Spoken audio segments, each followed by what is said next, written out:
Praise the Lord. கர்த்தருடைய நாமம் மகிமைப்படுவதாக.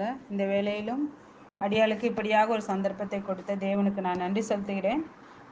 இன்றைக்கு நாம் என்ன வேதத்திலிருந்து படிக்க போகிறோம் என்றால், எஸ்தர் புத்தகத்திலிருந்து சில காரியங்களை நாம் வேதத்திலிருந்து சிந்திக்கலாம். நீங்கள் எஸ்தர் 8ஆம் அதிகாரம் 6வது வசனத்தை நம்ம இன்விடேஷனில் படிச்சிருப்போம். என் ஜனத்தின் மேல் வரும் பொல்லாப்பை நான் எப்படி பார்க்கக்கூடும், என் குலத்துக்கு வரும் அழிவை நான் எப்படி சகிக்கக்கூடும் என்றால், இது எஸ்தர் என்ற ஒரு அனாதை பெண்ணின் ஒரு வரியாக இருக்கிறத நம்ம வேதத்தில் வாசிக்கிறோம். இந்த எஸ்தரிடத்திலிருந்து கர்த்தர் நமக்கு என்ன காரியங்களை கற்றுக் கொடுக்கிறார் என்பதை நம்ம ஜெபத்தோடு கூட சிந்திப்போம். முதலாவதாக இந்த எஸ்தர் புத்தகம் ஒரு வரலாற்று புஸ்தகமாக வேதத்தில் வைக்கப்பட்டிருக்கிறது. ரொம்ப இன்ட்ரெஸ்டாக இருக்கும். இந்த புக்கு சின்ன வயதிலே நான் படிக்கும்போது எனக்கு ரொம்ப பிடிக்கும். ஏன் தெரியுமா? அதில் நம்முடைய இந்தியா பேர் வருது அப்படின்னு சொல்லி முதல்ல தொடங்கின உடனே அதில் இருக்கும், இந்து தேசம் முதல் எத்தியோப்பியா தேசம் வரை. அந்த இந்து தேசம் என்பது எல்லாருமே நம்ம நினைப்போம் அது வந்து இந்தியா அப்படின்னு சொல்லி. ஆனால் வேதத்தின்படி ஆராய்ச்சியின்படி அது பார்க்கும்போது அது சிந்து சமவெளி அப்படின்ற ஒரு இடத்துல அதில் உள்ள ஒரு சின்ன பகுதி, அது ஹடு அப்படின்னு சொல்லுவாங்க. ஆனால் அது எதற்காக நமக்கு தமிழில் வந்து இப்படிப்பட்ட மொழி பெயர்த்தார்கள் என்று தெரியவில்லை. ஆனால் அந்த நாட்களிலே பாகிஸ்தான், இந்தியா எல்லாம் ஒரே இதாக தான் இருந்தது. இப்போ 19s, அதாவது வந்து 1900 அந்த ஆண்டுகளில் தான் அது பிரிக்கப்பட்டு எப்படி ஆயிடுச்சு, இப்போ இந்தியா பாகிஸ்தான் என்று. எது எப்படியோ நம்முடைய இந்தியா பேர் வந்து நம்முடைய வேதத்தில் இடம்பெற்றிருக்குன்ற ஒரு சந்தோஷம். ஓகே, அப்போ இந்த எஸ்தர் புத்தகம் எந்த காலகட்டத்தில் எழுதப்பட்டது? இது எஸ்தர் பற்றி நம்ம சில காரியங்கள் படிக்கிறதுக்கு முன்பதாக இந்த எஸ்தர் புத்தகத்தை குறித்து சில வரலாற்று பின்னணிகள் தெரிஞ்சுட்டு நம்ம உள்ளே போனோம்னா இன்னும் கொஞ்சம் நல்லாயிருக்கும். இது வந்து எஸ்ரா புத்தகம். அதாவது வந்து இஸ்ரேல் ஜனங்கள் வந்து 70 வருட அடிமைத்தனத்திலே பாபிலோனிலே இருந்த பின்பு அங்கு ஆட்சி செய்த பிரஜாதி அரசர்களுடைய கண்களிலே கர்த்தர் கிருபை கிடைக்க பண்ணி அவங்க திரும்பவும் தங்களுடைய சொந்த நாட்டுக்கு திரும்பலாம் என்ற ஒரு கட்டளை பிறப்பித்தது. அப்படி பிறப்பித்த உடனே செருபாபேல் தலைமையில் ஒரு கூட்ட மக்கள், சுமார் 50,000 மக்கள் என்று சொல்லுகிறார்கள்.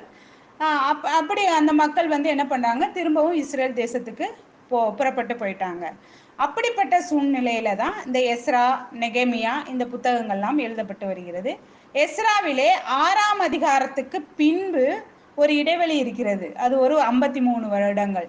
அந்த 53 வருடங்களிலே இந்த நிகழ்வுகள் எழுதப்பட்டதாக குறிக்கப்படுகிறது. எஸ்ராவுடைய 6ஆம் அதிகாரமும் 7ஆம் அதிகாரத்துக்கும் இடைப்பட்ட நிலையிலே நிகழ்ந்த சம்பவம் தான் இந்த எஸ்தர் சம்பவம். இதிலே ஒரு 10 ஆண்டுகள் தான் இந்த எஸ்தரும் அகாஸ்வேரு ராஜா இந்த இவர்களுடைய இந்த சம்பவம் நடைபெற்றிருக்கிறது என்று சொல்லப்படுகிறது. ரொம்ப இன்ட்ரெஸ்டாக இருக்கும். இந்த புத்தகத்தில் பார்க்கும்போது 10 அதிகாரத்திலே 10 தடவை என்ன வந்திருக்கும் அப்படின்னா, விருந்து அப்படின்ற, எப்போ பார்த்தாலும் விருந்து விருந்து அப்படின்னு தான் வந்திருக்கும். இந்த சம்பவமானது விருந்திலே ஆரம்பித்து 10வது அதிகாரத்திலும் விருந்தோடு முடிகிறத நம்ம பார்க்க முடிகிறது.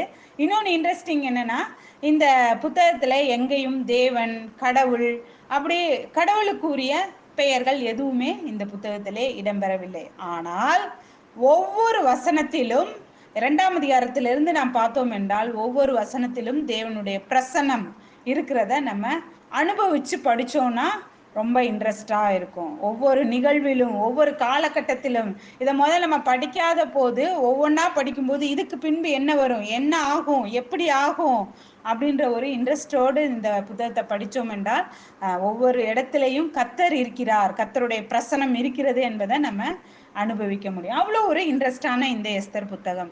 எஸ்தருடைய கதை எல்லாருக்குமே தெரியும். ஆனால் கர்த்தர் இன்றைக்கு அந்த எஸ்தர் என்ற அந்த பெண்ணிடம் இருந்து பெண்களாய் இருக்கிற நாம் என்ன கற்றுக்கொள்ள போகிறோம்? ஒரு அனாதை பெண் கர்த்தருடைய சித்தத்திலே பயன்பட்டதை நம்ம பார்க்க போகிறோம். அன்னைக்கு நம்ம அநேக பெண்கள் வந்து நம்ம என்ன போனோம், எனக்குன்னு எந்த ஒரு ஸ்பெஷலான தாளந்து இல்லை, எனக்கு பாட்டு பாடுற தாளந்து இல்லை, எனக்கு வேதத்தை சொல்கிற தாளந்துகள் இல்லை அப்படின்னு சொல்லி நம்ம என்ன பண்ணுவோம், அநேக நேரங்களில் நம்ம பெண்கள் என்ன பண்ணுவோம், நம்மளை குறித்தே நாம் தாழ்மையில் எடை போட்டுக்கிறோம். அப்படி இல்லை, எந்த ஒரு தாளந்துகளும் இல்லாவிட்டாலும் கர்த்தர் பயன்படுத்த வல்லவராய் இருக்கிறார். இந்த எஸ்தருக்கென்று பெரிய தாளந்து எதுவும் கிடையாது. ஆனால் ஒரே ஒரு தாளந்து இருந்தது. அந்த தாளந்தை வைத்து அவள் என்ன பண்ணா அப்படின்னா ஒரு யூத குலத்தையே காப்பாத்தினான் கத்தர் துணையோடு. சரியா? அப்படிப்பட்ட நிலையில இங்கு யாராவது நான் இன்னும் கத்தருக்காக பயன்படவில்லை, நான் இன்னும் கத்தருக்கென்று எதுவும் செய்யவில்லை அப்படி என்றா நீங்க இந்த செய்தி முடியும் போது நீங்க ஒரு எஸ்தராய் மாற கத்தர் உங்களுக்கு உதவி செய்வார். ஓகே. அப்ப இந்த புத்தகத்துல நமக்கு தெரியும், முதலாவதாக அகாஸ்வேரு என்ற ஒரு ராஜா ஆட்சி செய்தார். இவர் வரலாற்றிலே இவர் பேர் செர்சஸ் அப்படின்னு சொல்லி குறிக்கப்பட்டிருக்குது. நம்முடைய வேதத்திலே இவர் பேர் அகாஸ்வேரு. இவர் ஒரு பெர்சிய மன்னர். இது ஒரு 127 நாடுகள், குறிப்பா உலகம் முழுவதும் அப்படின்ற அளவுக்கு கூட வந்துடும். இப்போ அவ்வளோ பெரிய எத்தியோப்பியாவிலிருந்து இந்த சைட்ல இருந்து அந்த லாஸ்ட் வர அப்படிப்பட்ட நிலையிலே அகாஸ்வேரு ராஜா ஆட்சி செய்து வந்து கொண்டு இருக்கிறார். அப்ப அவருக்கு ஏற்கனவே அவருக்கு வஸ்தி என்ற ஒரு மனைவி இருக்கிறார்கள். அப்ப ஒரு விருந்து கொண்டாடப்படுகிறது. எதுக்காக அந்த விருந்து அப்படின்னா வேதத்தில் அது குறித்து எதுவும் சொல்லல. வரலாற்று வல்லுநர்கள் என்ன சொல்றாங்க அப்படின்னா கிரேக்க போருக்கான ஆயத்தம். அதாவது அவங்க ஒரு போர் தொடுக்கிறதுக்கு முன்பதாக 180 நாட்கள் அவங்க என்ன பண்ணுவாங்கன்னா தங்களுடைய தேசத்தையும் தங்களுடைய செழுமைகளையும் காண்பிப்பதற்காக வேறு வேறு தேசத்திலிருந்து, அதாவது 127 நாட்டிலிருந்து பல பெரிய அரசர்களும் அதிகாரிகளும் எல்லாரும் அந்த சூசான் என்ற அந்த அரண்மனையிலே, பெர்சிய நாட்டிலே அந்த அரண்மனையிலே இருந்து அவர்கள் செல்வ செழிப்போடு இருந்து அது ஒரு விருந்தாக படைத்து அதிலும் கடைசி 7 நாட்கள் பயங்கர ஒரு கொண்டாட்டத்தை அவங்க காண்பிப்பாங்க. அதற்கு பின்பு அவர்கள் என்ன பண்ணுவாங்கன்னா இந்த விருந்தெல்லாம் முடித்து விட்டு அவர்கள் கிரேக்க போருக்கு அவர்கள் தயாராகி போவார்கள். அப்படிப்பட்ட ஒரு சூழ்நிலையில் தான் இந்த சூசான் அரண்மனையிலே இப்படிப்பட்ட ஒரு விருந்து நிகழ்ச்சி நடக்கிறது. கடைசி 7வது நாளிலே யாரை அழைக்கிறார்கள் என்றால் வஸ்தியை. தன்னுடைய மனைவி எவ்வளவு அழகானவள் அப்படின்ற அந்த உலகத்துக்கு காண்பிக்கணும் என்பதற்காக அரசர் என்ன பண்ணுவாரு, வஸ்தியை கூப்பிடுவாரு. ஆனா அந்த வஸ்தி என்ன பண்ணிட மாட்டாங்க, நான் வர முடியாது அப்படின்ற ஒரு வார்த்தையை மட்டும் சொல்லி அனுப்பிடுவாங்க. இந்த சூழ்நிலையில அங்க இருந்த பிரதானிகள்லாம் சேர்ந்து என்ன பண்ணுவாங்க, இப்படி அரசருடைய சொற்களுக்கு இவங்க கீழ்ப்படியலை அப்படின்னு சொல்லிட்டு இதை என்ன பண்ணிடுவாங்க, அரசர்கிட்ட கொண்டு போவாங்க. அப்ப அது ஒரு பெரிய பிரச்சனையாகி கடைசியில வஸ்தியை என்ன பண்ணிடுவாங்க, அவருடைய அந்த ஸ்தானத்தை விட்டு அவர்களை இறக்கி அவங்களை அரண்மனையை விட்டு வெளியேற்றிடுவாங்க. இப்படிப்பட்ட சூழ்நிலை எல்லாம் முடிந்தது. 1ஆம் அதிகாரத்திலே இந்த சூழ்நிலையிலே எல்லாம் முடிந்து அவர்கள் கிரேக்க போருக்கெல்லாம் சென்றார்கள் என்று சொன்னார்கள். அதுக்கப்புறம் போரிட்டு வந்தது பிறகு அரசர் மீண்டும் சூசான் அரண்மனையில உட்காரும் போதுதான் அவருக்கு வஸ்தியின் ஞாபகம் வர்றது.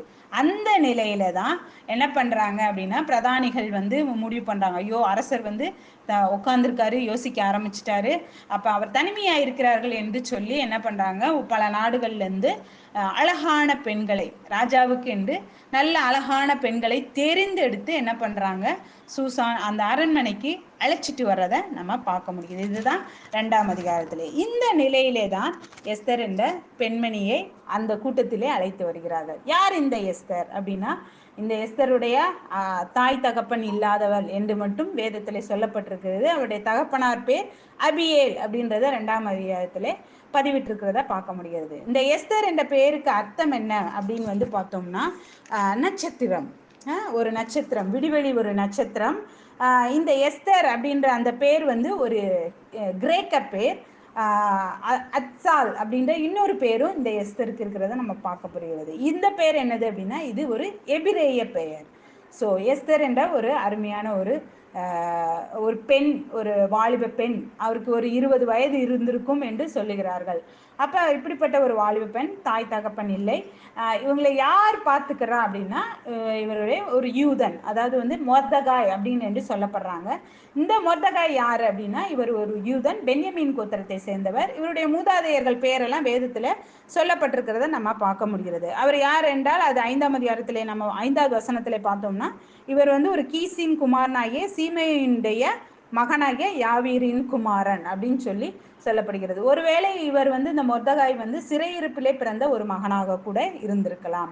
இவருடைய மூதாதையர்கள் சிறையிருப்பிலிருந்து பிடிக்கப்பட்டு வந்தவர்கள். எப்படின்னா இந்த மொர்தகாய் அப்படின்ற அந்த பேரின் அர்த்தம் ஒரு பாபிலோனிய தேவனை குறிக்கிற ஒரு பெயராய் இருக்கிறது. அதனால இவர் சிறையிருப்பு காலத்துல பிறந்த ஒரு மகனாக இருக்கலாம் என்று சொல்லப்படுகிறது. இவருடைய வேலை என்ன அப்படின்னா இவர் அரண்மனை வாசலில் இருந்தார் என்று நம்ம வேதத்துல வாசிக்கிறோம். பார்த்துருக்கோம். அந்த காலங்கட்டத்தில் எப்பயுமே அரண்மனை வாசலிலே தான் என்ன பண்ணால் வாணிப மண்டபமும் நீதிமன்றமும் அதற்கு வாணிபத்துக்கு ஏற்றதாக நீதிமன்றமும் வச்சிருப்பாங்க. ஸோ இந்த சூழ்நிலையிலே இவர் வந்து ஒரு பெரிய அரசாங்க அதிகாரியா இருந்திருக்கலாம். சிலர் சொல்லுகிறார்கள் இவர் வந்து நீதிமன்றத்திலே இவர் வந்து வேலை பார்த்து கொண்டிருப்பார் என்று சிலர் சொல்லுகிறார்கள். ஆனால் இவர் ஒரு உயர் அரசாங்க பதவியிலே இருப்பதாக கருதப்படுகிறது. இந்த மொர்தகாய் தான் இந்த எஸ்தரை வளர்க்கிறத நம்ம பார்க்க முடிகிறது. இவர் எப்படி வளர்க்கிறார் அப்படின்றத வந்து பார்க்கும்போது 10வது வசனத்தை நம்ம வாசிக்கலாம். 2ஆம் அதிகாரம் 10வது வசனத்திலே, எஸ்தரோ வென்றால் தன் குலத்தையும் தன் பூர்வத்தாரையும் அறிவிக்காதிருந்தாள். மொர்தகாய் அதை தெரிவிக்க வேண்டாம் என்று அவளுக்கு கற்பித்திருந்தான். இந்த இடத்துல மொர்தகாய் ஒரு தாயாய் தகப்பனாய் இருக்கிறத பார்க்க முடிகிறது. யூத கலாச்சாரத்திலே குழந்தைகள் பிறந்த உடனே முதல் 5 வருடத்திலே, நான் ஏற்கனவே அதை சொல்லியிருப்பேன்னு நினைக்கிறேன், தாயானவள் யூத கலாச்சாரத்தில் என்ன பண்ணணும்னா நம்மளுடைய தேவன் கொடுத்த பிரதான அந்த மோசையினுடைய கட்டளைகளை ஒரு தாயானவள் தன்னுடைய பிள்ளைகளுக்கு ஒழுங்கும் குறவுமாய் போதிக்க வேண்டும் என்பது தாய்க்கு கொடுக்கப்பட்ட ஒரு கடமையாக இருக்கிறது. 6 வயதிலிருந்து 12 வயது வரை மகனாக இருந்தால் தகப்பன் அதை செயல்படுத்தணும். அதே நேரத்திலே தான் செய்யும் தொழிலை தன்னுடைய மகனுக்கு கற்றுக் கொடுக்க வேண்டும். இப்படிப்பட்ட ஒரு சட்டத்திலே இஸ்ரவேல் தேசத்திலே இருந்ததை நம்ம பார்க்க முடிகிறது. இந்த சூழ்நிலையிலே ஒரு தாயும் இல்லை தகப்பனும் இல்லை. தன்னுடைய அதாவது இந்த எஸ்தர் யார் என்றால் தன்னுடைய சித்தப்பா பொண்ணு. கிட்டத்தட்ட எஸ்தருக்கு இவர் பெரியப்பா பையன். அப்பனா என்னன்னா 2 அண்ணன் முறை. ஒரு அண்ணன் வந்து தன் மகளை போல எஸ்தரை வளர்க்கிறத பார்க்க முடிகிறது. என்ன பண்றார் அப்படின்னா தன் குலத்தையும் தன் பூர்வத்தாரையும் தான் யார் என்பதையும் அறிவிக்காதிருந்தால் மொர்தகாய் அதை தெரிவிக்க வேண்டாம் என்று அவளுக்கு கற்பித்திருந்தான். அப்ப என்னன்றத எஸ்தருக்கு வந்து என்ன பண்ணியிருந்தான், தெளிவா கற்பித்திருந்தா. நம்ம யாரு, நம்ம குலம் என்ன, நம்முடைய தேவன் யார். ஆனால் நம்முடைய தேவனை குறித்ததான அறிவை எஸ்தர் இடத்திலே சொல்லி இருந்ததை எஸ்தர் வந்து சின்ன வயதிலிருந்தே கடைபிடித்து கீழ்ப்படிந்து நடந்துறத நம்ம பார்க்க முடியும். இந்த ஒரு இடத்துல மட்டுமில்லை, 20வது வசனத்திலே வாசிக்கும் போது எஸ்தர் மொர்தகாய் தன்னுக்கு கற்பித்தபடி தன் பூர்வத்தாரையும் தன் குலத்தையும் தெரிவிக்காதிருந்தால் எஸ்தர் மொர்தகாய் இடத்திலே வளரும்போது அவன் சொற்கேட்டு நடந்தது போல இப்போதும் அவன் சொற்கேட்டு நடந்து வந்தாள். இந்த இடத்துல எஸ்தர் வந்து கீழ்ப்படிந்து இருக்கிறத பார்க்க முடிகிறது. நம்ம கீழ்ப்படிதல்ல நம்ம தேவனுடைய அநேக செய்திகள்ல நம்ம கேட்டோம். கீழ்ப்படிதல் இருந்தால்தான் நம் தேவனுடைய சித்தத்திலே பயன்பட முடியும். அதாவது மனைவிகள் வந்து தங்கள் கர்த்தர் கீழ்ப்படுகிறது போல தங்கள் சொந்த புருஷருக்கு கீழ்ப்படியணும் அப்படின்றத நம்ம வாசிச்சு நம்ம முந்தைய செய்திகள்ல பார்த்தோம். அப்படி கீழ்ப்படிதல் என்பது ஆண்டவர் ரொம்ப விரும்புகிற ஒரு காரியம். அதே போல கீழ்ப்படிதல், தாழ்மை இருந்தால்தான் கீழ்ப்படிதல் இருக்கும் அப்படின்றத நம்ம படிச்சோம். இப்படி பல கீழ்ப்படிதல்கள் படிச்சோம். ஆனா இந்த இடத்திலே இந்த மொர்தகாய் எஸ்தருக்கு சொல்லி கொடுத்த ஒரு கீழ்ப்படிதல் என்ன அப்படின்னா, தன்னுடைய இனத்தையும் தன்னுடைய பூர்வத்தாரையும் தன் குலத்தையும் குறித்து அவ என்ன பண்ணியிருந்தா, தெரிவிக்க கூடாது என்பதை தெளிவா கற்பிச்சிட்டு இருந்ததை பார்க்கிறான். அப்ப இந்த இடத்திலே இந்த கீழ்ப்படிதலிலே எஸ்தர் இடத்திலே ஒரு முக்கியமான காரியம் புலப்பட்டதை பார்க்க முடிந்தது. என்னது அப்படின்னா, இந்த கீழ்ப்படிதலே தேவனை குறித்த ஒரு அறிவு இருந்ததை பார்க்க முடிகிறது. நம்முடைய தேவன் யார், அவர் எப்படிப்பட்டவர் என்பதை எஸ்தருக்கு மொர்தகாய் கற்பித்துட்டு இருந்ததை நம்ம பார்க்க முடிகிறது. எதுக்காக இங்கே இப்படிப்பட்ட ஒரு ஏன் இதை வந்து அவர் ஒரு அந்நிய தேசத்திலே இருக்கிறோம், அடிமைகளாய் வந்திருக்கிறோம், வெள்ளோட்டிகளாய் கொண்டு வந்திருக்கப்பட்டிருக்கிறோம். இப்படிப்பட்ட நிலைமையிலே நம்முடைய தேவனை குறித்து அறிகிற அறிவிலே எஸ்தரை மொர்தகாய் வளர்த்திருந்ததை பார்க்க முடிகிறது. இது இப்படியே இருக்கட்டும். புதிய ஏற்பாட்டில் பார்க்கும்போது எதுக்காக இந்த தேவனை குறித்த அறிவு தேவை அப்படின்றத பார்க்கும்போது, தேவனை குறித்த அறிவுனா என்னது? இப்போ இந்த உலகத்துல நாம் வந்து அநேக அறிவுகள் பெருக்குவதற்காக பல காரியங்களை சின்ன வயதிலிருந்தே பிள்ளைகளை அதை படிக்க வைக்கிறோம், இதை படிக்க வைக்கிறோம், நீட் படிக்க வைக்கிறோம். இந்த அறிவு வந்து கண்டிப்பாக நம்மளை எங்க கொண்டு போய் சேர்க்காது, பரலோகம் கொண்டு சேர்க்காது. ஆனா அந்த காலகட்டத்திலே இஸ்ரேல் தேசத்திலே ஆண்டவராய் இயேசு கிறிஸ்து உபாகமத்திலே 6ஆம் அதிகாரத்திலே சொல்லும் போது, நீங்க என்ன பண்ணுங்க, ஒவ்வொரு நிமிடமும் நீங்க என்ன பண்ண, எந்திக்கும் போதும், உட்காரும் போதும், படுக்கும் போதும் நீங்க என்ன பண்ணணும், உங்க பிள்ளைங்களுக்கு போதிங்க அப்படின்னு சொல்லுவாரு. யோசுவால சொல்லும்போது, இந்த நியாயப்பிரமாண புத்தகம் உங்கள் வாயை விட்டு பிரியாதிருப்பதாக அப்படின்னு சொல்லி, இதுதான் தேவனை குறித்த ஒரு அறிவு. நம்முடைய தேவன் யார்? இது ஒவ்வொரு ரட்சிக்கப்பட்ட ஒவ்வொரு பெண்களுக்கும், ஒவ்வொரு விசுவாசிகளுக்கும் தேவைப்படுகிற ஒரு முக்கியமான காரியம். இந்த தேவனை குறித்த அறிவு இருந்ததினால்தான் அனாதை பெண்ணாகிய எஸ்தர் தனி மனுஷியாய் ஒரு சூசான் அரண்மனையிலே கர்த்தருடைய சித்தத்தை நிறைவேற்றுவதிலே பயன்படுவதிலே நாம் பார்க்க முடிகிறது. ஓகே, இந்த தேவனை குறித்த அறிவு புதிய ஏற்பாட்டிலே பழைய ஏற்பாட்டிலே நாம் அதிகமாய் நம்ம இதை படிக்க முடியாது. ஆனா ஒரு இடத்துல ஓசியா கதறுவதை நம்ம பார்க்க முடிகிறது. 4ஆம் அதிகாரம் 6வது வசனத்திலே, என் ஜனங்கள் அறிவில்லாமையால் சங்காரமாகிறார்கள். தேவனை குறித்த அறிவில்லாததுனாலதான் என்ன பண்றாங்க, என்னுடைய ஜனங்கள் அழிந்து போயிறாங்க அப்படின்றத ஓசியாவில நம்ம பார்க்க முடிகிறது. தேவனை குறித்த அறிவு இல்லை. ஆனால் எஸ்தர் தேவனை குறித்த அறிவு இருந்ததினால்தான் அவள் தனியாய் மொர்தெகாய் சொன்னதை கீழ்ப்படிந்து தேவனுடைய சித்தத்துல பயன்பட முடிகிறது. ஓகே, இந்த தேவனை குறித்த அறிவு நம்ம புதிய ஏற்பாட்டில் பார்க்கும்போது நிறைய நிருபங்களிலும் அப்போஸ்தலனாகிய பவுல் பல இடங்கள்ல சொல்லியிருக்க பார்க்க முடிகிறது. என்ன பண்ணுவார்னா, தேவனை அறிகிற அறிவின் மேன்மைக்காக அப்படின்றத எழுதியிருக்கிறத நம்ம வாசிக்க முடியும். அப்ப தேவனை குறித்து அறிகிறது ஒரு மேன்மை, ஒரு மகிமை அப்படின்றத பவுல் நன்கு அறிந்திருந்தார். இன்னைக்கு நம்ம அறிஞ்சிருக்கிறோமா? தேவனை குறித்து அறிகிறதுக்கு நம்ம என்ன பண்ணணும் அப்படின்னா, வேதத்தை அதிகமா படிக்கணும். வேதத்தை எப்பெல்லாம் நேரம் கிடைக்குதோ, எப்பெல்லாம் நம்ம சும்மா இருக்கிறோமோ, அப்ப என்ன பண்ணணும், அந்த காலத்துல இஸ்ரேல் ஜனங்களுக்கு நீங்க எந்திக்கும் போதும், உட்காரும் போதும், படுக்கும் போதும் நீங்க என்ன பண்ணுங்க, வசனத்தை சொல்லி கொடுங்கன்னு சொல்லிட்டாரு. ஆனா இந்த காலத்துல நம்ம என்ன பண்றது இல்ல, நமக்கு தான் கையில மொபைல் போன்ல தான் நம்ம என்ன பண்ண போறோம், வசனத்தை படிக்க போறோம் அப்படின்னு சொல்லிட்டு என்ன பண்றோம், நம்ம கேஷுவலா வச்சிருப்போம். டக்குன்னு எங்க வாட்ஸ்அப்ல ஒன்று வரும், என்ன ஆயிரும், எல்லாம் மாறிடும். நீ இல்லை சிஸ்டர், நான் நிறைய மெசேஜ் கேட்குறேன், நல்லது தான், பொதுவாக எனக்கு இதில் விருப்பமே கிடையாது. நீங்கள் உட்காந்து வேதத்தை திறந்து தேவனிடத்தில் உட்காந்து கற்றுக்கொள்ளுகிறதை காட்டிலும் மெசேஜ் கேட்குறது நல்லது தான், நான் வேண்டான்னு சொல்கிறது இல்லை. அது நம்ம ஏதாவது சமைக்கும் போது, அப்படி வாக்கிங் போகும்போது, அந்த நேரத்தில் நம்ம இந்த மெசேஜ்கள் கேட்டால் அது நம்மளுக்கு ஒரு உற்சாகத்தை கொடுக்கக்கூடியதாக இருக்கு. ஆனால் அதை காட்டிலும் தேவனை அறிகிறது எதில் ரொம்ப முக்கியம் அப்படின்னா, வேதங்களை படிக்கணும், வேதங்களை டெய்லி தியானிக்கணும். இந்த தேவனை குறித்த அறிவை நம்ம தெரிஞ்சுக்கிட்டோம்னா, நம்ம எந்த அவிசுவாசத்தையும் எந்த பயத்தையும் நம்முடைய வாழ்க்கையில நாம காட்ட மாட்டோம். தேவனை குறித்த அறிவு என்னத்தை கொண்டு வருதுன்னு நம்ம பார்க்கலாம். முதலாவதாக இந்த தேவனை குறித்த அறிவு என்ன கொண்டு வருது அப்படின்னா, கிருபையும் சமாதானமும் நம்முடைய வாழ்க்கையில பெருக செய்கிறத நம்ம பார்க்க முடிகிறது.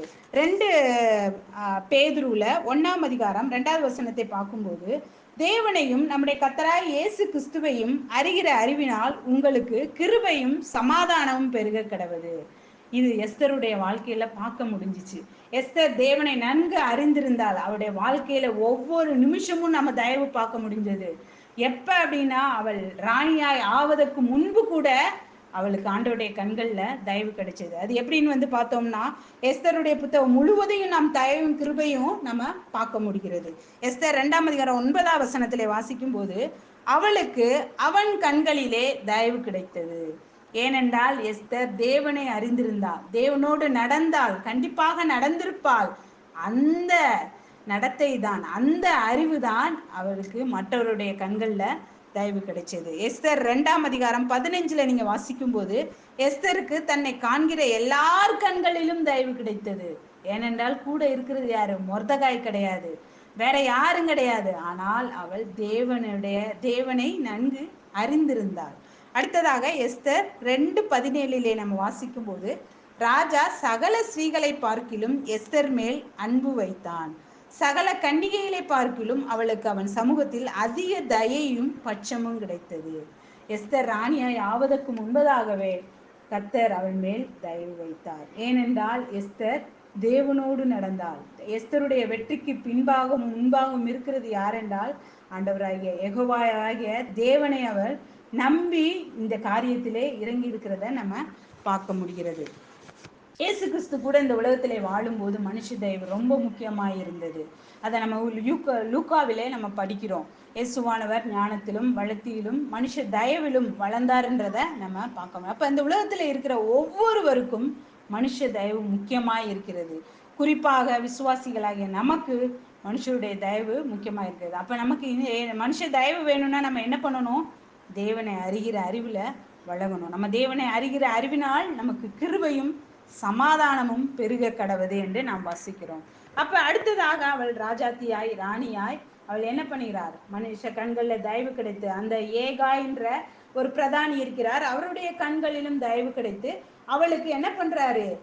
ராணியாய் ஆவதற்கு முன்பதாகவே 7 தாதிமார்களை அவளுக்கென்று நியமித்திருக்கிறத நீங்க 2ஆம் அதிகாரம் கவனமாய் படித்தீர்கள் என்றால் அநேக காரியங்களை நாம் பார்க்கலாம். நியமித்திருக்கிறத பார்க்க முடிகிறது. கடைசியில ராஜா என்ன பண்ணுகிறார்? அவள் மேல் அன்பு வைக்கிறாள். அவளை ராணியாய் 127 நாடுகளுக்கு ராணியாய் அவளை என்ன பண்றார்? அங்கீகரிக்கிறார். மொர்தெகாய் சொன்ன அந்த காரியத்தை எஸ்தர் என்ன பண்ணா? கேட்டது நிமித்தமாக அவள் என்ன பண்ணி இருக்கிறார்? கர்த்தருடைய சித்தத்திலே அவள் பயன்பட்டதை நம்ம பார்க்க முடிகிறது. கொஞ்சம் யோசித்து பாருங்க. ஒரு அனாதை பெண், தாய் தகப்பன் இல்லை. குறிப்பா பெண்களுக்கு அம்மா ரொம்ப ரொம்ப முக்கியம். அப்படிப்பட்ட நிலையில தாயின் தகப்பனாய் யெகோவா தேவன் இருந்ததை நம்ம பார்க்க முடிகிறது. அடுத்ததாக அவள் ராணியாய் மாறிவிட்டாள். இப்ப என்ன ஆச்சு அப்படின்னா, அவளுக்கு தேவனுடைய கிருபை, ராஜாவுடைய கண்கள்ல கிருபை கிடைக்கிறத நம்ம வாசிக்க முடிகிறது. எங்க அப்படின்னு பார்த்தோம்னா 5ஆம் அதிகாரம் 2வது வசனத்திலே வாசிக்கும் போது அவளுக்கு அவன் கண்களில் தயவு கிடைத்ததினால். அடுத்ததாக 5, 8ஆம் வசனத்தை வாசித்தோம்னால் ராஜாவின் கண்களில் எனக்கு கிருபை கிடைத்தது. அது எஸ்தருடைய வாயிலிருந்தே சொல்றார். ராஜாவின் கண்களில் எனக்கு கிருபை கிடைத்தது. 7ஆம் அதிகாரம் 3வது வசனத்தை வாசித்தீர்கள் என்றால் உம்முடைய கண்களில் எனக்கு கிருபை கிடைத்தது. 8ஆம் அதிகாரம் 5ஆம் வசனத்தை பார்க்கும்போது அவர் சமூகத்தில் எனக்கு கிருபை கிடைத்தது. எவ்வளவு கிருபை, எவ்வளவு தயவு! இந்த கிருபை தயவு எல்லாம் சேர்ந்து நமக்கு தெரியும். யூதர்களை அழிக்க ஆமான் என்ற இந்த கதை எல்லாருக்கும் உங்களுக்கு தெரியுன்றதுக்காக நான் சொல்ல வந்த காரியங்களை மட்டும் சொல்லுகிறேன். ஆமான் என்ற ஒரு அமலேக்கியன் அப்படின்னு சொல்றாங்க வேதத்துல. அந்த நாட்களிலே சவுலை கர்த்தர் சொன்னார், இந்த அமலேக்கியர்களை அடியோடு அழித்து விடுங்கள் என்று சொன்னார். ஆனா அன்றைக்கு சவுல் விட்ட காரியம் இன்றைக்கு வந்ததாக சிலர் கூறுகிறார்கள். எப்படியோ இவர்கள் இஸ்ரவேலர்களுக்கு எதிரியாகிவிட்டார்கள். அப்ப இந்த ஆமான் எப்படியாவது இந்த யூத குலத்தை அழித்து விட வேண்டும் என்பதற்காக கங்கணம் கட்டி கொண்டு என்ன பண்ணுகிறார்? பூர் என்ற ஒரு சீட்டு போடுறத நம்ம பார்க்க முடிகிறது. சீட்டு போட்டு எப்படியாவது 12 மாதத்துக்குள்ளே, நிசான் மாதத்திலே ஆரம்பித்து ஆதார் மாதத்தில், அதாவது முதல் மாதத்திலே ஆரம்பித்து 12வது மாதத்திலே எப்படியாவது அதற்கென்று நம்ம அவங்க பாஷையில் அவங்களுடைய மாதத்திலே சொன்னால் 12ஆம் மாதம் 13ஆம் தேதி எல்லா யூதர்களையும் 127 நாடுகளில் உள்ள எல்லா யூதர்களையும் அடியோடு எரிச்சு அழிச்சிடணும்னு தான் ஆமானுடைய கட்டளையா இருக்கிறது. ஆனால் அந்த கட்டளை பிறந்த உடனே என்ன ஆச்சு அப்படின்னா, சூசான் நகரம் கலங்கிற்று அப்படின்னு சொல்லி நம்ம வாசிக்கிறோம். ஆனா இந்த எஸ்தர் என்றது ஒரு பெண்ணின் நிமித்தமாக தேவனை அறிகிற அறிவினால் அந்த சூசான் நகரத்துக்கு சமாதானம் வந்தது நம்ம பார்க்க முடிகிறது.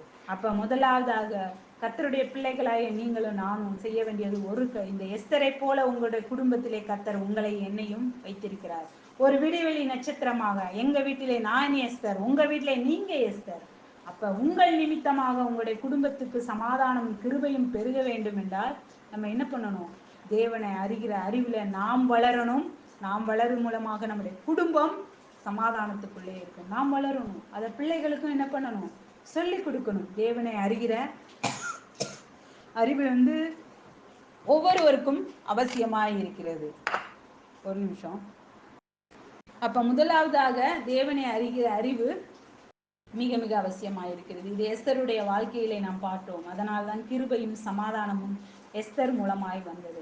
2வதாக தேவனை அறிகிற அறிவு உலக இச்சைகளுக்கு நம்மளை விலக்கி பாதுகாக்குது. இது எங்க நம்ம பார்க்கிறோம் அப்படின்னா 2 பேதுரு 2ஆம் அதிகாரம் 20 நாம் வாசிக்கிறோம். அதாவது உலகத்தின் அசுத்தங்களுக்கு நம்மளை தப்புவிக்குது. 2 பேதுரு 2ஆம் அதிகாரம் 20வது வசனம். அதில் பார்க்கும்போது தேவனை அறிகிற அறிவினால் என்ன ஆகிறது அப்படின்னா, நம்ம உலகத்தின் அசுத்தங்களுக்கு தப்பி வைக்கிறோம். அப்படின்னா யாரு? நம்ம தேவனை அதிகமாய் அறியும் போது நம்முடைய பரிசுத்த மக்களாய் நாம் வாழ்கிறோம். அதே மாதிரி ஏசாயா 53:11 நாம் வாசித்தோமானால், அவரை அறிகிற அறிவினால் நம்மை நீதிமான் ஆக்கிறது. இந்த எஸ்தர் ஒரு நீதிமான், மொர்தகாய் ஒரு நீதிமான். எப்படின்னு தெரியுமா? 2ஆம் அதிகாரத்திலே நாம் வாசிக்கும் போது, இந்த எஸ்தரை வந்து அந்த ராணியாய் ஆக்குவதற்காக அரண்மனைக்கு என்ன பண்ணிடுறாங்க, கூட்டிட்டு வந்துடுறாங்க. அப்ப அவர்களுக்கு சில சுத்திகரிப்பு காரியங்கள் நடைபெறுகிறது. அப்ப அவங்களே 12 மாதங்கள் சுத்திகரிப்பு நடந்தது பின்பு அவங்களை என்ன பண்ணுவாங்கன்னா, கன்னி மடத்துல இருந்து ராஜ அரண்மனைக்கு கூட்டிட்டு போவாங்க.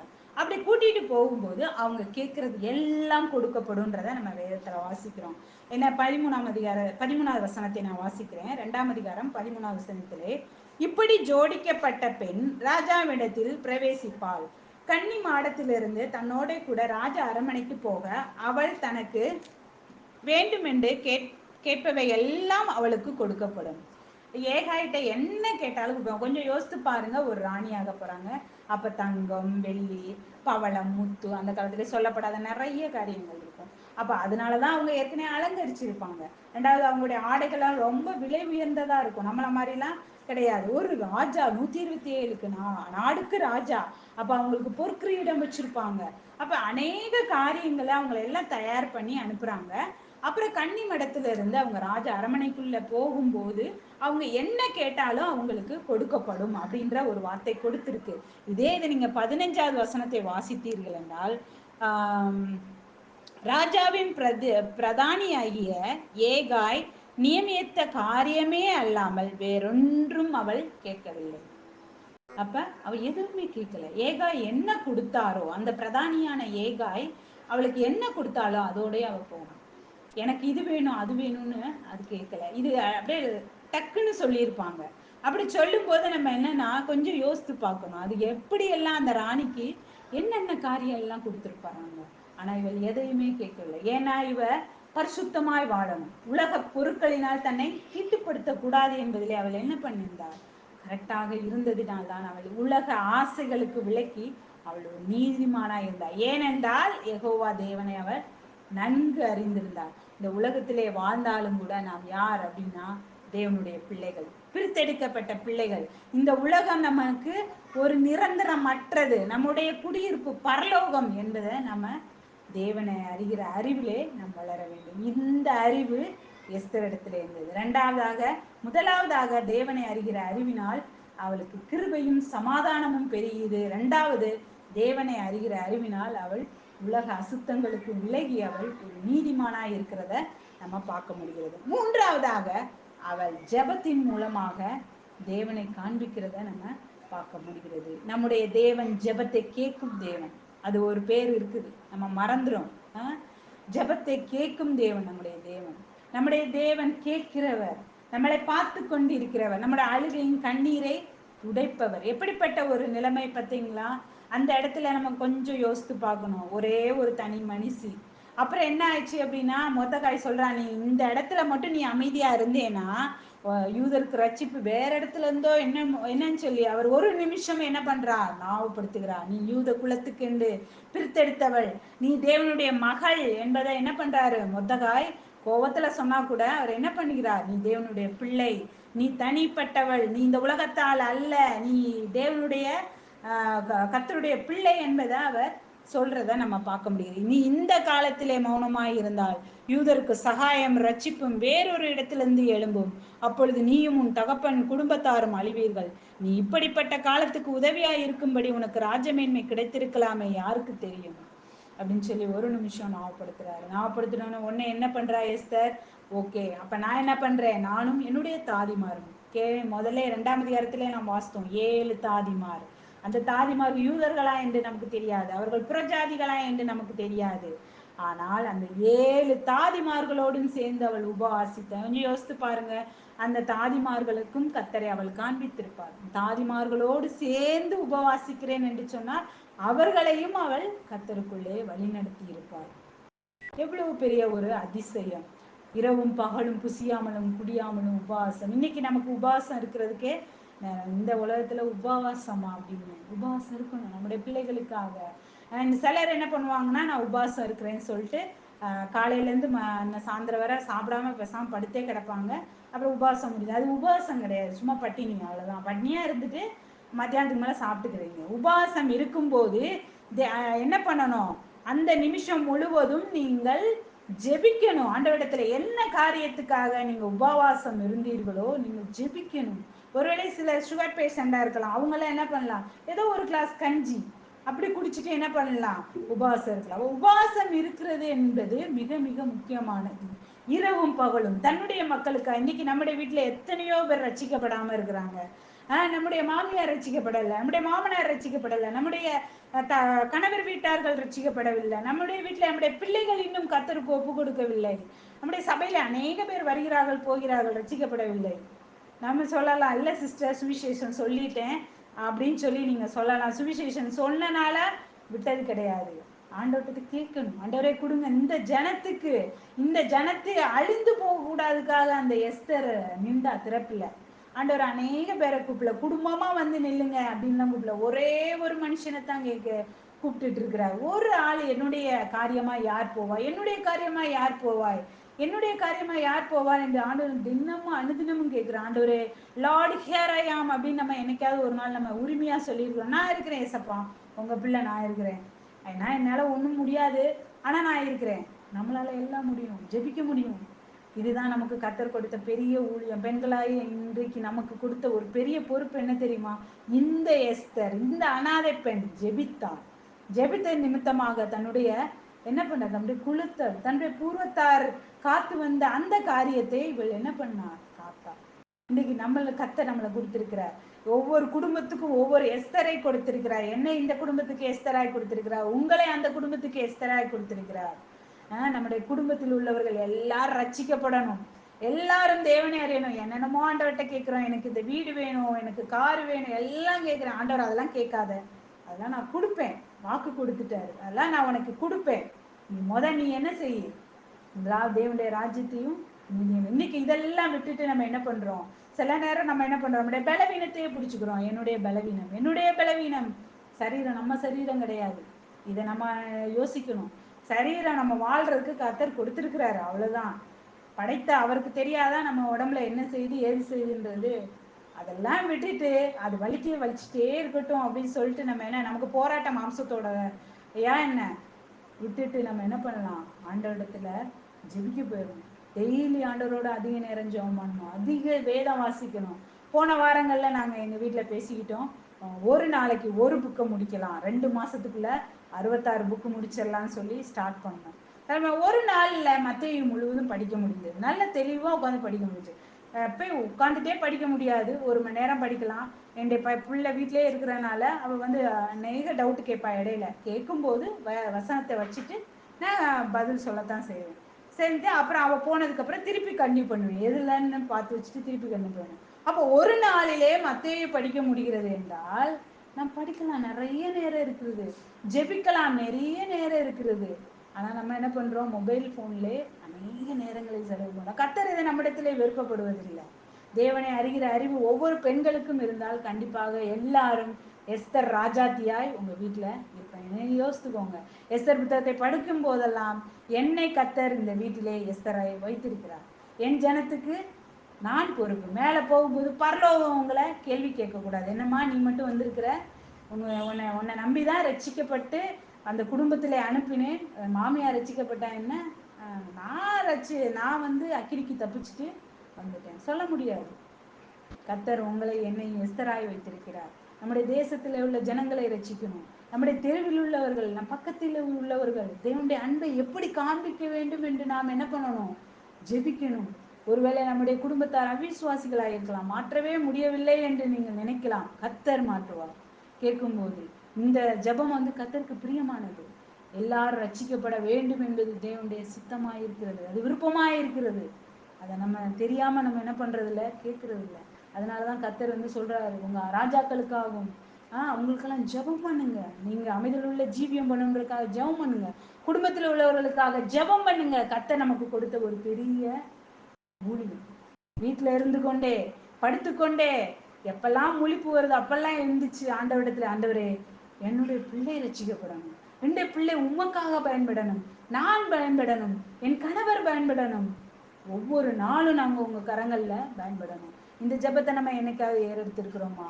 இதுவரை நாட்கள் போயிட்டது, இன்னும் நாட்கள் மிக குறைவு. சாத்தான் பயங்கர துரிதமா போயிட்டு இருக்கிறான். ஒவ்வொரு நேரத்தையும் பயங்கரமான தப்பான வழியில, இன்னைக்கு பிள்ளைங்க கூட தப்பான வழியில செலவழிச்சு போயிட்டு இருக்கிறாங்க. நாம் மிகவும் ஜாக்கிரதையா இருக்கணும். தேவனை குறித்த அறிவு அன்றைக்கு எஸ்தருக்கு இருந்ததினால் அவள் கிருபையும் தயவும் பெற்றாள். தேவனை குறித்த அறிவு எஸ்தருக்கு அன்றைக்கு இருந்ததினால் அவள் உலக அசுத்தங்களுக்கு தப்பி அவள் ஒரு நீதிமானாய் இருந்தாள். கண்டிப்பாக மொர்தகாயும் எஸ்தரும் ஒரு நீதிமான். எப்படி தெரியுமா? கடைசி 9, 10ஆம் அதிகாரத்திலே நீங்க வாசித்தீங்கன்னா, அங்க உள்ள யூதர்கள் எல்லாரையும் அழிக்கிறதுக்கு ராஜாட்ட பெர்மிஷன் கேட்பாங்க. அழிச்சுக்கோ அப்படின்டுவாரு. எத்தனை பேர்னாலும் 500 பேர்னாலும் அழிச்சிட்டேன் அப்படின்னு சொல்லுவாங்க. ஆனா மொர்தகாய் ஒரு கட்டளை எடுத்திருப்பா. என்ன தெரியுமா? நீங்க எதிரிகளை மட்டும்தான் அழிக்கணும், ஆனா அங்க உள்ள பொருட்களை நீங்க கொள்ளையிடக்கூடாது. 2, 3 இடத்துல போட்டிருப்பாங்க. அவர்கள் ஆனாலும் கொள்ளையிட தங்கள் கையை நீட்டவில்லை. கொள்ளையிட தங்கள் கையை நீட்டவில்லை. அவங்களுக்கு எதிரிகள் அல்லது அங்கு உள்ள பொருட்களை இச்சைப்பதோ கிடையாது. எதிரிகள் யாரு? அந்த நாட்டில் உள்ள மக்கள் மட்டும்தான். அவர்களை மட்டும்தான் அழித்தார்கள். கண்டிப்பாக மொர்தகாய் ஒரு நீதிமான். அதே மாதிரி தன்னுடைய மகளை எஸ்தரை கர்த்தரை அறிகிற அறிவிலே வளர்த்து ஒரு நீதிமானாய் அவளை வளர்த்தார் என்று வாசிக்கிறோம். கடைசியாக அந்த பூர் என்ற சீட்டை பூரீம் என்ற ஒரு நிலைமையிலே கொண்டு வந்து ஒரு காரியங்கள் நிறைவேற்றுறாங்க. என்ன தெரியுமா? வருஷந்தோறும் அந்த 9ஆம் அதிகாரத்திலே கடைசியிலே நீங்க வாசித்தீங்களா? வருஷந்தோறும் ஆதார் மாதத்தின் 14ஆம் 15ஆம் தேதிகளை யூதர் தங்கள் பயங்கருக்கு நீங்களாக்கி இளைப்பாறுதல் அடைந்த நாட்களாகவும் அவர்கள் சஞ்சலம் சந்தோஷமாகவும் அவர்கள் துக்கம் மகிழ்ச்சியாகவும் மாறின மாதமாகவும் ஆசரித்து அந்நாட்களில் விருந்துண்டு சந்தோஷம் கொண்டாடவும் ஒருவருக்கொருவர் வரிசைகளை அனுப்பவும் எளியவர்களுக்கு தான தர்மம் செய்யவும் வேண்டுமென்று திட்டம் பண்ணினான். கடைசியில அந்த எதிரிகளை அழிச்சிட்டு நீங்க ஒண்ணு நினைவு கூறுங்க, அந்த நாட்கள்ல நீங்க சந்தோஷமா இருங்க. ஆனா நீங்க சந்தோஷமா இருந்தாலும் கூட ஏழை எளியவர்களுக்கு நீங்க என்ன பண்ணுங்க? தான தர்மம் செய்யுங்க. இதுதான் அந்த மொர்தகாய். நம்முடைய தேவன் யார் என்பதை அறிந்திருந்தார். தேவனை அறிகிற அறிவு இன்றைக்கு நமக்கு மிக மிக அவசியமா இருந்தது. எஸ்தருக்கு அன்று இருந்ததினால அவள் துரிதமாய் செயல்பட்டாள். தேசத்தில் உள்ள அந்த குலத்தில் உள்ள ஒவ்வொருவரையும் மீட்டெடுக்கிறதுக்காக செயல்பட்டாள். ஒரு நிமிஷம் யோசித்து பாருங்க. கர்த்தர் உங்களை என்னையும் ஒரு எஸ்தராய் வைத்திருக்கிறார். நீங்கள் ஒன்றுக்கும் கவலைப்படாதீங்க. இந்த உலக காரியங்களுக்காக நம்ம கவலையே படக்கூடாது. எனக்கு இன்னைக்கு 100 ரூபாய் தான் இருக்குது, நாளைக்கு நாளைக்கு நம்முடைய கரங்களை இல்லை. அப்ப இன்றைக்கு கர்த்தர் கொடுத்திருக்கிறார், நன்றி ஆண்டவரே. நாளை என்பது உங்க கரங்கள்ல இருக்குது. நாளைக்கு ஃபீஸ் கட்டணும், நாளைக்கு கர்த்தர் பார்த்துப்பாரு. நாளைக்கு என்பது கர்த்தருடைய கரத்தில் இருக்குது. அதனாலதான் நமக்கு கடைசியாக பிலிப்பியர் 4ஆம் அதிகாரம் 6, 7ல ஆண்டவர் ரொம்ப அருமையா சொல்லியிருப்பாங்க. நீங்க ஒன்றுக்கும் கவலைப்படாதீங்க, ஒன்றுக்கும் கவலைப்படாதீங்க, எல்லாவற்றையும் நீங்க ஸ்தோத்திரத்தோடு கூடிய ஜெபத்தினாலும் என்ன பண்ணுங்க? ஆண்டவருக்கு தெரியப்படுத்துங்க. அப்பொழுது எல்லா புத்திக்கும் மேலான தேவ சமாதானம் உங்களை நிரம்பும். அப்ப நீங்க என்ன பண்ணணும்? தேவனை அறியணும். நம்ம ஏகோவா தேவன் எப்படிப்பட்டவர், நம்முடைய தேவன் எவ்வளவு வல்லமை உள்ளவர். நம்ம ஆண்டவர் எல்லா காரியத்தையும் கர்த்தரிடத்துல கொண்டு போகணும். ஆண்டவர் எல்லா காரியத்தையும் உண்டாலும் புசித்தாலும் குடித்தாலும் எந்த ஒரு காரியத்தையும், குறிப்பா பெண்களாய நாம், குடும்பத்தை நடத்துகிற பெண்களாகிய நாம் எல்லா காரியத்தையும் தேவனிடத்துல கொண்டு போகணும். போகும்போது கர்த்தர் அதை ஆசீர்வதிப்பார், கர்த்தர் அதை பலப்படுத்துவார். அதனால இன்னைக்கு வந்திருக்கிற ஒவ்வொருவரும் உங்க வீட்டுல நீங்க ஒரு எஸ்தர், நீங்க ஒரு நட்சத்திரம். அப்ப நீங்க எந்த அளவுக்கு இந்த எஸ்தரை போல நீங்க செயல்படணும்ன்றத ஒரு நிமிஷம் நம்ம யோசித்து பார்ப்போம். நாம் எல்லாரும் ஜெபம் பண்ணுவோம். ஆண்டவரே, ஒருவேளை இதுவரை எங்களுடைய வாழ்க்கையில நாங்கள் ஒரு எஸ்தராய் செயல்படவில்லை, இனிமேலாவது என்னுடைய குடும்பத்திலே என்னை எஸ்தராய் செயல்பட உதவி செய்யும். எல்லாவற்றையும் தேவனை அறிகிற அறிவிலே கர்த்தருடைய வசனங்களை அதிகமாய் படிக்க நேரத்தை கொடுங்க. ஒருவேளை படிக்கும் போது உங்களுக்கு புரியாம இருக்கலாம், ஆனா ஆண்டவரிடத்துல கேளுங்க. ஆண்டவரே, எனக்கு இந்த காரியங்களை புரியறதுக்கு கற்றுக் கொடுங்க. தேவனை அறிகிற அறிவு எனக்கு தாங்க. நாங்கள் உண்மை அதிகமாய் அறியணும். இந்த எஸ்தர் போல, இந்த அனாதை பெண் போல, இந்த எஸ்தரை போல நானும் உம்முடைய கரங்களிலே நான் பயன்பட வேண்டும். அன்றைக்கு எஸ்தருக்கு யாருமே இல்லை. இந்த புத்தகத்தை நீங்க இன்னும் அதிகமா நீங்க படிச்சீங்கன்னா நிறைய காரியங்களை கர்த்தர் உங்களுக்கு விளங்க பண்ணுவார். கர்த்தர் நம்ம ஒவ்வொருவரையும் எஸ்தராக பயன்படுத்துவாராக. இந்த அருமையான நேரத்துக்காக நான் நன்றி செலுத்துகிறேன். தொடர்ந்து தேவனுடைய நாமம் மகிமைப்படுவதாக. ஆமென்.